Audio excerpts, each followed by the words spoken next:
Puan tegur keras kader ganggu Jokowi, hentikan, hanya memecah belah. Politikus PDIP sekaligus Ketua DPR, Puan Maharani mengingatkan semua kadernya agar menghentikan perseteruan dengan Presiden RI ke-7 Joko Widodo alias Jokowi, sebab hanya menyebabkan pecah belah.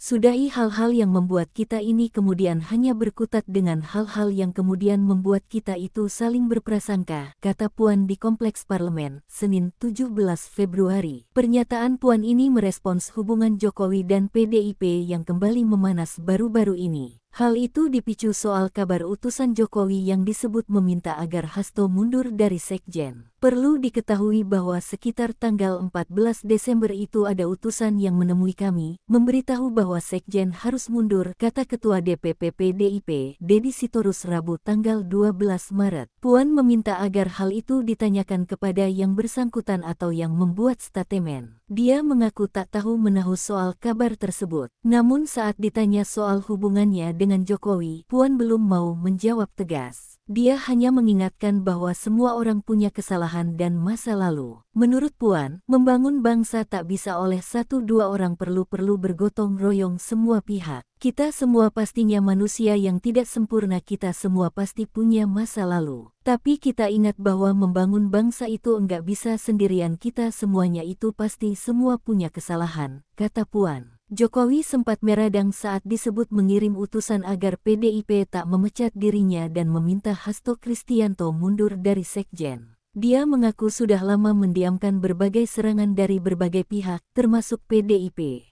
Namun ia menegaskan kesabaran tersebut ada batasnya. Saya itu udah diem loh ya. Difitnah saya diam, dicela saya diam, dijelekkan saya diam, dimaki-maki saya diam. Saya ngalah terus loh. Tapi ada batasnya, kata dia di kediamannya, Kelurahan Sumber, Kecamatan Banjarsari, Solo, Jawa Tengah, Jumat tanggal 14 Maret. Tetapi Guntur Romli membantah adanya perpecahan di tubuh PDIP, menurutnya hanya perbedaan gaya komunikasi. Dia mencontohkan gaya komunikasi Puan Maharani, Deddy Sitorus, hingga Adian Napitupulu yang berbeda-beda.